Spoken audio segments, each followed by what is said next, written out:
जी हमारे पास है equal matrix. Let A and B two matrix. फ़र्ज़ करें कि दो मैट्रिक्स हैं ए और B. Then A is said to be equal to B and denoted by A equal to B if and only if. यानी कि इसको हम ज़ाहिर करते हैं, डिनोट करते हैं ए इक्वल टू बी से।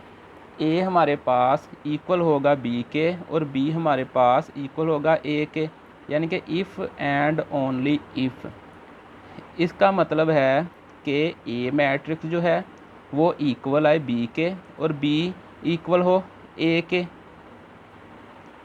इसी तरह the order of A equal to the order of B, यानी कि जो ए मैट्रिक्स है उसका जो ऑर्डर है वो बी मैट्रिक्स के ऑर्डर के इक्वल हो, यानी कि number of row equal to number of row of B के और नंबर ऑफ कॉलम ए के इक्वल हो नंबर ऑफ कॉलम बी के।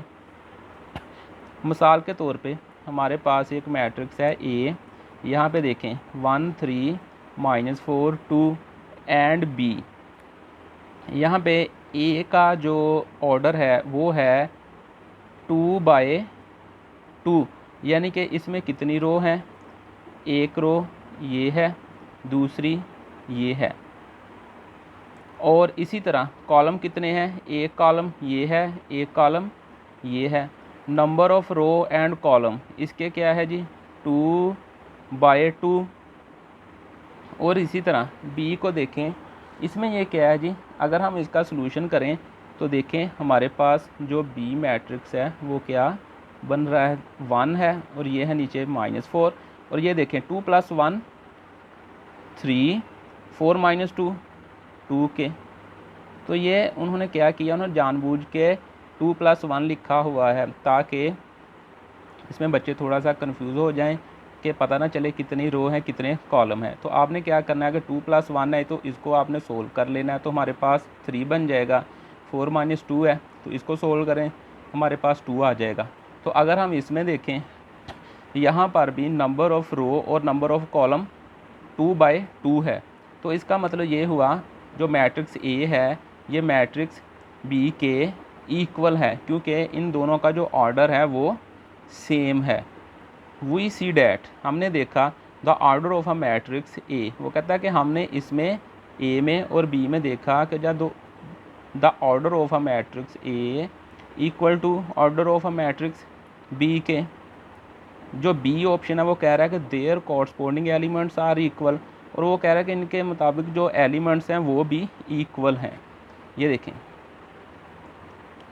1 यहाँ पे 1, 3 यहाँ पे भी 3, -4 यहाँ पे -4, 2 यहाँ पर भी 2।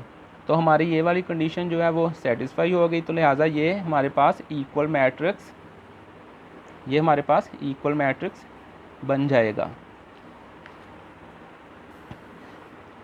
इसी तरह सेकंड एग्जांपल में हम देखते हैं हमारे पास है एक matrix L equal to 2 3 -1 2 and M equal to 2 3 -1 -2 के। यहाँ पे वो कह रहा है कि आर नॉट इक्वल मैट्रिक्स। अगर हम इसमें देखें हमारा ऑर्डर तो सेम है, number of row and number of column दोनों में सेम है। हमारा ये वाला जो ऑप्शन है ए, ये तो हमारा एक सेटिस्फाई हो चुका है। लेकिन जो बी है, बी में वो कहता है कि their corresponding elements are equal, कि इनके जो एलिमेंट्स हैं वो भी इक्वल हों। तो यहाँ पे देखें 2 तो आ गया सेम है, 3 है ये भी सेम है हमारे पास, -1 तो इसमें भी -1 है ये भी सेम है। लेकिन यहाँ पे देखें 2 और यहाँ पे क्या है जी -2, तो ये आ गया हमारे पास डिफरेंट, यानी कि 2 यहाँ पे प्लस का है, यहाँ पे -2 का है। तो ये क्या होगा, आर नॉट इक्वल मैट्रिक्स। यहाँ पे वो कह रहा है we see that order of a L equal to order of M, के भाई जो ऑर्डर ऑफ एल है वो इक्वल है ऑर्डर ऑफ एम के। लेकिन but entries in the second row and second column are not same, यानी कि जो एंट्री है एल की और एम की ये नॉट सेम, यानी कि ये सेम नहीं है। Entries in the second row and second column, second row की जो एंट्री है ना, सेकंड रो भी बनता है यहाँ पे और सेकंड कॉलम भी बनता है। देखें ये है जी सेकंड रो और ऊपर से देखें तो ये है सेकंड कॉलम। वो कहता है ये इक्वल नहीं है, तो लिहाजा हम क्या करेंगे भाई, एल इक्वल टू एम के नहीं है।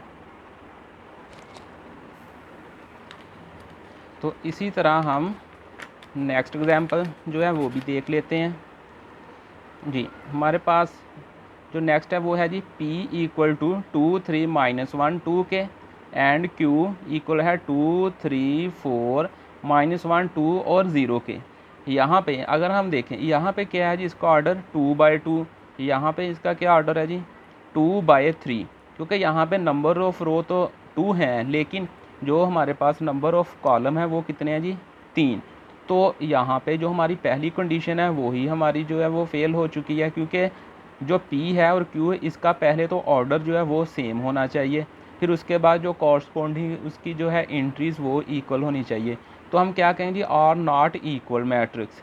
यहाँ पे नीचे कह रहा है वी सी डैट कि हमने देखा order of P equal to order of Q के तो इक्वल है ही नहीं, तो लिहाजा हम क्या लिखें P equal to not Q के।